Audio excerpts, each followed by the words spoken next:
Good morning.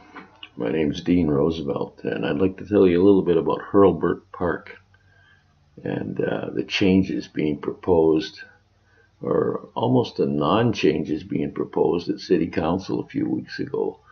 And Hurlburt Park, for those of you who don't know it, is right off at the end of the horizon there in the middle on the way to Ellison Park. It's about 5 miles out that way, just a mile this side or a kilometer and a half this side of Ellison Park. And if you were down on Kin Beach, First Nations land down there at where the creek flows in, Vernon Creek flows in on the right there, and Hurlburt Park's right in the middle there, that spit of land, just past there actually, on the way to Ellison Park. And I wanted to take a drive out there because City Council a few weeks ago decided that they were going to take this shelter and fix it up, rather than, as Scott Anderson and Brian Quiring wanted, pull it out, tear it out, and move it closer to the center of the park. Well, right now, the shelter is sitting 9 feet away from the next door neighbor's house.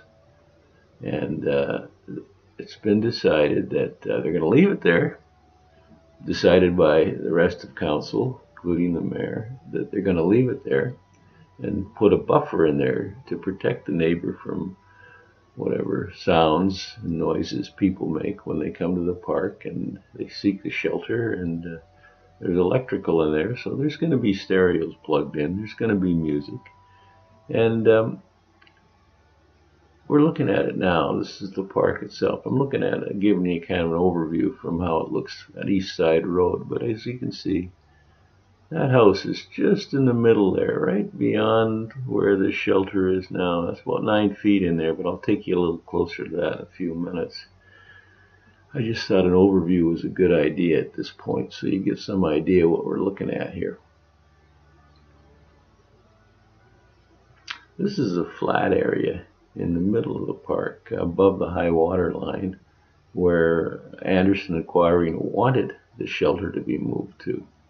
And as you can see by this drawing, if you look just to the left-hand side, that's where the house is, and the shelter's just to the right of that, but it's a heck of a lot closer than you'd think from looking at this layout that the council was showing.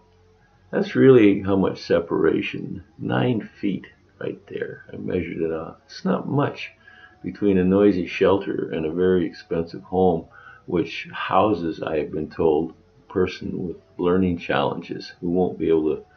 Oh, that's the bunker, but I'm sorry, that's the shelter foundation right there that they want to fix up. It's full of water right now, and you can see it there again. I've walked a little to the west of it, and this is a flat area in the middle. I've been told there used to be cabins in here, so apparently the area has foundation in terms of being amenable to structure without risk of flooding. But as you can see from this spot, you're right in the middle of the park. It's convenient as a shelter, and it would be very effective as a shelter from that location. So I guess what I'm trying to say here is